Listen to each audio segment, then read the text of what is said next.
Hart. Now, you know when Cat Williams said gatekeepers? Yes. Kevin Hart, I do his podcast. Yes. And I want y'all to re-listen to the podcast so you can hear it for yourself. When he first comes on, he says, "You're like my mother. You're like my aunt. You're like my sister." Okay? Then we do the podcast. We speak about the Tyler Perry situation. Oprah Winfrey, he said, "I don't really know Oprah, but I'm going to reach out to Tyler." I appreciate that. Kevin kept his word. He reached out to Tyler Perry. Kevin Hart called me back about maybe a week or so later. He said, "Mo, I talked to Tyler." He said he don't want to revisit it. He said, "But I tell you what, let's move past that, Mo. Let's just move past that and let's just do great things." So whatever That's what Kevin said. I want you to hear me, Kevin Hart. Let's move past that, Mo. Let's do some great things together. Don't even worry about it. Whatever y'all want to do, I will partner with you. I'll executive produce with you. You just let me know what you want to do. Now, let me say that before we go any further, because I want to make sure I give Kevin Hart his proper credit. When my family was up against the wall, Kevin Hart wrote us a check and said, "Here you go." We're forever grateful for that. When we were able to give it back, we said, "Brother, we appreciate you," with some interest on top, because I don't ever want nobody to think Feel like they me gave and my more. husband. So I want to make sure I put that out there. That brother really helped us out when we needed to be helped out. Then when he came back with, "I got you," I didn't ask Kevin Hart to do anything. He said, "I'll executive produce. I'll partner with you." I said, "Good shit, Kevin," because we're in a deal with Endemol, and we're trying to get our talk show back. Mo, whatever it is, I got you. Now, Kevin Hart is one of the biggest entertainers right now in the world, Correct. right? And was then. We got off the phone with Kevin Hart. We called Endemol immediately and said, Kevin Hart said, whatever we want to do, he got us. He's going to partner, executive use. They was like, "Oh, this is incredible," because when you put Kevin Hart name on it, you already know what it is. Correct. 2 weeks go by. We get a call from Endemol. Endemol says, "We just got a call from Kevin Hart's manager, Dave Becky." And Dave Becky said, "Kevin doesn't want anything to do with Monique. So whatever she told y'all, he doesn't want to do anything with her, nothing. You know, he doesn't want any kind of relationship with Monique." So what changed between the 2 weeks and plus he gave you a check, you gave the money back, then said he would partner with you, executive produce, whatever you need, Mo, hey, we got you. So what transpired, or what do you think transpired between then that 2 week period? Well, soon as we got off the phone and they told us what Kevin's manager, David Becky, said, I called Kevin Hart immediately. I said, "Hey, baby, we just got off the phone with Endemol, and they said Dave Becky called them up and said, you don't want anything to do with me." He said, "Mo, that's a miscommunication. I can tell you right now." I said, "Wait a minute. Are you okay, though, with this white man calling them up? Getting in between our relationship after something you said?" He said, "Mo, that's a miscommunication, and we're going to talk Tuesday. Don't worry about it. I'm telling you right now, it's a miscommunication." That was 2 years ago. If you talk to him, I talk to him. I've never talked back to Kevin Hart again.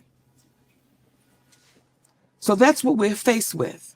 When you allow somebody to come in between a relationship with a woman that you said, "I'm like your mother. You said I'm like these things. I didn't ask you for that." So everything that baby was saying sitting here, everything he was saying was on the up and up, because when you hear people say, "Get the anger out your heart," oh man, no one's saying he's lying. No one ever said I was lying. It's so easy to discount and devalue because of what we look like. Woo. Hey, man. Welcome back to another segment, A Whole Lot of Cap. And what you guys just heard was Monique going in on Kevin Hart, man. And this one right here is a doozy, man. Like, this one, I could see this from all sides. You know what I'm saying? Like, first of all, you know, there's nothing wrong with getting on these platforms and telling your truth, but at the same time, this is what happens when you have a situation like what happened earlier this year when you have a Cat Williams go on the Shannon Sharp show, Club Shay Shay, and he does an interview that is so explosive that it does tens of millions of views, like overnight, basically. He opened up the door for everybody to just go on there and blast everybody because they know that their interview will do numbers now. So you're gonna get more of this. This is not something that's just gonna pass, something that's gonna fade. This is going to be a continuing thing where people are attacking other people, exposing things that happen behind closed doors. Some of it, maybe should be exposed. Some of it shouldn't be. This right here is kind of different though, because Monique exposed the guy in Kevin Hart that she said actually gave her money when her and her family's back was against the wall.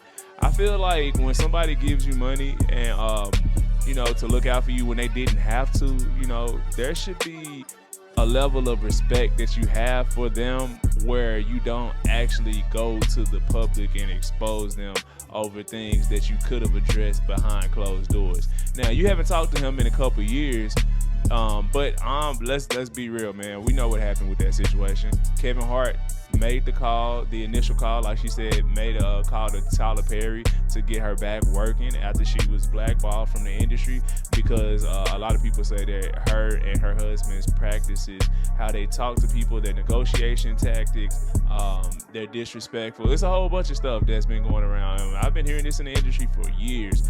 Whether it's true or not, who knows? But we can tell one thing though. Kevin Hart actually called Tyler Perry because she confirmed that Tyler Perry was not moving on his stance, said he didn't want to deal with that headache. Fine. He said he was going to still work with her and he was going to try to, work some other things out for her and he was going to hit her back. Well, clearly those other people felt the exact same way Tyler Perry felt. Like, yo, we're not working with this lady. And when Kev heard that, I felt like they gave him an ultimatum. Like, listen, you can work with it if you want to, but we're not working with it. And if you decide to go that route, then, we're going to probably have to distance ourselves from you too. And in that situation, Kevin Hart chose himself and his family over, furthering Monique's career and helping her family out in that moment, in that particular way. And he knew, like, calling her back, that phone call wasn't going to go good, you know what I'm saying? Because Monique isn't a person that, she doesn't seem to be the type of person that can really, take logical debate. Like, hell, even with this Netflix thing, people are coming off of their stance and saying that she's owed an apology for, how she was treated with Netflix. But she actually did her own comedy special, and the numbers were terrible. So thinking that, it's just kind of wild anyway, because she thought she deserved more money from Netflix because other people were paid well, including Amy Schumer and Dave Chappelle, but they do numbers. And Netflix actually approached them about doing a comedy special. You approached Netflix about doing a comedy special. So I don't understand how you had this big problem with them and the amount that they offered you, because you were the one that went to them. And it was proven when the ratings for your comedy special came back atrocious, So that didn't really make sense to me. But Kevin Hart chose himself. Should he have been a man about it and called this lady that he considered to be a friend? Absolutely. So he could have handled that differently. He didn't. A lot of people don't like confrontation. A lot of people don't like to be faced with, this negative impact or this negative conversation that could be looming because you're not able to come through on what you said you do initially. And is that right? Of course not. I'm a strong believer in be a man at all times. Stand on what you say. If you can't accomplish something, tell the person that, like, don't have somebody out here waiting on you to come through for something that you don't plan on doing in the first place, man. But this is a wild one, man. Y'all jump in these comments. Y'all let me know, man. What do y'all think? Who's wrong in this situation? Is it Monique? Is it Kevin Hart? Did Monique owe Kevin Hart more than that, being a guy who's been in her corner?